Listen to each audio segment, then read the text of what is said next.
On March 26, 1999, I was standing outside the mouth of a cave somewhere in central Tibet, where I heard that there was a monk who had spent his entire life in deep meditation on a quest to achieve enlightenment. Getting there wasn't easy. I'd trekked up a steep side of a rubble-strewn limestone mountain to a cleft in the rock that opened up into a massive cave system. In the largest chamber, monks of times past had constructed a small building that housed a giant golden statue of the Tibetan saint Padmasambhava. The monk I met there didn't meet many outsiders and was eager to show me around his space. He took me around the corner where there were a series of ladders made out of wooden rods and yak sinew. I followed him up through the increasingly tiny spaces and a small vertical hole that I could barely squeeze through that had a yak skin rope that was waxy and sinewy, and yet I managed to squeeze through. And it took about 30 minutes to reach the chamber where he meditated, where he said that Padmasambhava himself had spent 3 years in silence on his own quest to achieve spiritual transcendence. The monk showed me a stalactite that glowed red when I shined my flashlight on it. He said that it was once the heart of a demon. Then he motioned to a series of stalactites on the roof, and he said that they would ring out like a prayer drum if he struck them with a mallet, and that anyone who heard their sacred ringing would never have to fear being reborn a hell being in their next life. Then he played the stalactites for me, and the rock formations echoed through the air for almost a minute before they faded away. I had been blessed. Unfortunately, I don't have many photos from my time in Tibet, but meeting this reclusive monk in such a holy location stuck with me so strongly that I sketched out a map of the cave in the journal that I kept from that time. This is a true story. But the reason that I'm relaying it to you is that it's also an iconic story. It's the type of story that we in the West want to tell about Tibet as a sacred and oppressed holy land on the top of the world where magic still very much exists. And it's also the reason that I wrote a book called The Enlightenment Trap: Obsession, Madness, and Death on Diamond Mountain. On January 15th, 2023, I'm re-releasing the book with a new cover, 2 new chapters, commentary, and photographs. I recorded a brand new audiobook, and I am very excited to get it back out into the world. It's a book about the collision between Eastern spirituality and American magical thinking, and it focuses on 2 people who lost their lives on silent meditation retreats. It's a story about enlightenment, tantric sexual practices, false gurus, penis cults, neuroscience, and every person's quest to find meaning in the world. More than anything, it's a story about what we want out of spirituality and the terrible costs that some people are willing to pay for transcendence. Now, I've adapted the script for this video from the Enlightenment Trap's introduction, and I'd love you to check out the link down below and consider picking up a copy. Many people have called it my most important book, and there's a reason for that. It's because it's something that we can all identify with.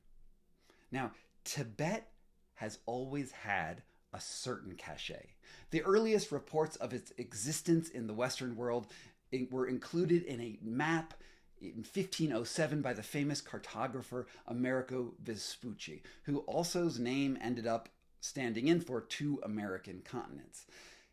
This map plonked a Christian cross down on the space where Tibet is, under the assumption that the maroon-clad robes there were somehow related to the lost Christian kingdom of Prester John, who is said to be one of the 3 magi who blessed Jesus at his birth. When Buddhism made its way to America in the 19th century, it came to us through the lens of British and Russian colonialists who sent back curious texts and images of deities floating on lotus petals. At the time, America was still reeling from the fallout of the cataclysmic Civil War. The unprecedented carnage shook many people's faith in God and challenged their Protestant roots. New religious movements swept the land. Shakers and Mormons founded centers in the Northeast and West. Evangelicals predicated the coming of the apocalypse, and occult mystic societies rose in popularity. Buddhism and Hinduism added color to the mix of new religious ideas. Far from its point of origin, early American Buddhists filled in the gaps of their knowledge of the Eastern faith with their own Christian tenets. Like many faiths that cross over to new cultures, the result was something of a hodgepodge. Now, several hundred years into the relationship, yoga mats, meditation cushions, and prayer beads have become the 21st century hallmark of American spirituality. We play loosely with concepts and think of nirvana as a synonym for heaven and bodhisattvas as an analog to angels. In doing so, we conflate two very different histories and religious traditions. The confusion leads to a dangerous conclusion. Buddhism teaches that it is possible to achieve nirvana in one lifetime. And for some people with a Christian background who rush into Buddhism, it can seem like heaven could be a place on earth. And no area of Asia is as romanticized as the once forbidden kingdom of Tibet. Almost irrespective of the actual spiritual practices of the Himalayan plateau, the West's faddish envy of all things Tibetan has spawned movies, spiritual studios, charity rock concerts, and best-selling books that range from dense philosophical texts to self-help guides and methods to Buddhify your business. For almost 100 years, it has been impossible to grow up without coming across near constant reiterations in the mass media of Tibet's spiritual properties. Hollywood has capitalized on all things Tibetan since Frank Capra's 1937 adaptation of the novel Lost Horizon. In the film that came out of the book, a few adventurous aviators crash near the mystical valley of Shangri-La. The inhabitants never age, and they protect the lost secrets of an ancient civilization. In other literature, merely showing up in Lhasa or an inaccessible monastery can inexplicably confer great powers. After Professor Moriarty killed off Sherlock Holmes in a climactic battle, Arthur Conan Doyle brought him back to life in his next book by explaining that Holmes had merely been traveling in Lhasa and Tibet for a few years. The trip enhanced his already formidable powers of deduction. In 1986, after the success of Beverly Hills Cop, Eddie Murphy played a vital role in protecting an enlightened child against demonic occult forces. His travels in The Golden Child took him from Los Angeles to Kathmandu. When Christopher Nolan rebooted the Batman franchise in the first film Batman Begins, he sends Bruce Wayne on a trip across a Tibetan ice field. The young superhero finds a magical blue lotus on his way to a mountaintop monastery where monks train him in martial arts. Now, George Lucas took great pains to see that Tibet would even influence our perception of interstellar space. The Ewoks in Return of the Jedi speak in high-speed Tibetan, and Yoda's philosophy and mannerisms are modeled on the Dalai Lama's. Luke Skywalker is probably the most archetypical hero who ever came out of Hollywood. He was raised on a farm, and the future Jedi had no idea that he was one of the sole conduits of the Force left in the universe. Through training with various robed recluses, he becomes the master of his own destiny and liberator of billions of souls. 2 decades later, Keanu Reeves re-inhabited the Chosen One spot in the blockbuster film The Matrix. Inspired in part by Tibetan Buddhist worldviews, his character Neo learns that the universe he perceives is actually a computer-generated illusion. The actual world is a post-apocalyptic nightmare with a bit of concentration. He learns that he can alter the physical laws of the environment around him, learn kung fu, and yes, save the world. The role made Hollywood sense. 6 years earlier, Reeves actually starred as the Enlightened One in the film Little Buddha. Eastern faiths seem to offer two diametrically opposed promises. The first is that it is possible to dissolve our overheated individualism through meditative practices, mindfulness, and contemplation. The second promise is that cultivating selflessness confers new abilities that, if anything, only add to an individual's mystique. This is because, unlike many Western faiths, philosophy in the East often interlinks with physical and mental rigorous practices that are honed to change the self.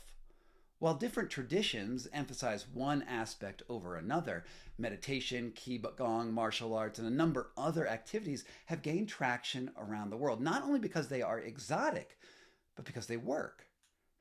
Practitioners are not whittling away their time on aimless spiritual quests. They really do transform. Countless peer-reviewed studies show that regular meditation has a wide variety of positive effects. People whose brains are addled by attention deficit disorder find focus. The disaffected find empathy. And most people who practice yoga even for a short time report increased energy levels and an overall sense of well-being. Rigorous scientific studies that attribute improvements in cardiovascular health to meditation date back to the 1980s. Even the US government has come on board when it teaches yoga and meditation in prisons to decrease inmate violence. Many insurance plans will dole out payments for acupuncturists and Reiki healers. The trend is so pervasive that it is now common to find mindfulness in corporate boardrooms. Executives in Silicon Valley extol the virtues of focused meditation to help employees resolve disputes and become better managers. Mindful workers use their time better and report overall higher feelings of job satisfaction. The techniques help us keep people in the moment and eliminate mental clutter. Physical practices build strength and balance, all good things. But the promise of enlightenment is a great leap forward even from these benefits. It is not about incremental improvements. Enlightenment happens in an instant, with a clear line demarcating the person before from the one after. As if transformed by the grace of God, suddenly the enlightened E realizes the true nature of reality, and the knowledge plants the person forever on a new plane of understanding. The mundane world is an illusion. After the first realization, various traditions teach that the enlightenment seeker progresses through a series of different eye-opening experiences until they reach the ultimate final state, call it Buddhahood or nirvana or moksha or some other type of transcendence. Whatever it is, enlightenment is also an experience. It is a sort of knowledge that is deeply personal and resists any sort of outside verification. That such a transformation is even possible requires a leap of faith. It resists scientific scrutiny and undercuts the very notion of a material world. If we assume it exists, then the actual state of enlightenment poses an interesting problem. What are people supposed to do with the rest of their time on Earth once they've gained the ultimate knowledge of the nature of reality? Revered gurus who teach that status and power are meaningless in the ultimate reality nonetheless still have to muck about in the mundane world. They gather followers, they build institutions, and dispense knowledge from lofty thrones. Is it hypocrisy when enlightenment simply reproduces familiar hierarchies? How does a Buddha remain in the world, but not of it? Still, we strive for a spiritual essence because we often feel that we are missing out on a vital part of ourselves. A person can live within the expected parameters of society. They get married, raise a child or two, work 40 hours plus a week, maybe some overtime, and fully fund a retirement plan, only to discover at the end of their days that they had failed to do anything meaningful with the years they had. There is no silver bullet for happiness, and living as a cog in a great machine of industrial global capitalism hasn't helped humanity's insomniacs from looking up at the stars and wondering what it was all for. Humankind has probably always wondered about things greater than itself. Who am I? And what is the meaning of life? Are perhaps the most fundamental questions that we can ask. Enlightenment promises answers through mystical experiences and self-examination. Spiritual manuals, penned and developed across dozens of different traditions, offer specific practices that aim to form the body and mind into vessels for transformation. Training regimens take on so many forms and can focus on extreme asceticism or physical rigors that seem absurd, even dangerous to us. It is as if the extremes are meant to reform a person from the ground up. Life, it turns out, is a pre-existing condition. No matter how rigorous the techniques are, every person starts the spiritual searching from his or her own point in space and time. If every journey is different, what does it mean about the nature of transcendence in the first place? Is transcendence the same for everyone? Well, this is the beginning of my book, The Enlightenment Trap, where I'm setting up some of the fundamental tensions that we have when we search for these things greater than us, and also how things can go terribly wrong. As I mentioned, much of what you just heard comes from that introduction. And then it focuses on the tragic cases of two people who gave up their own lives in their search for enlightenment. This is the book that I was working on when I first met Wim Hof, and I believe it gives an important context for how I understand that journey. I'd love you to pick up a copy at one of the links down below, or your local bookstore, or wherever. It's important to see both the beauty and the dark side of that spiritual searching. I have been living it for my entire life, and I think that these lessons can be transformative in a way that is also very grounded. Thanks for reading, and thanks for watching.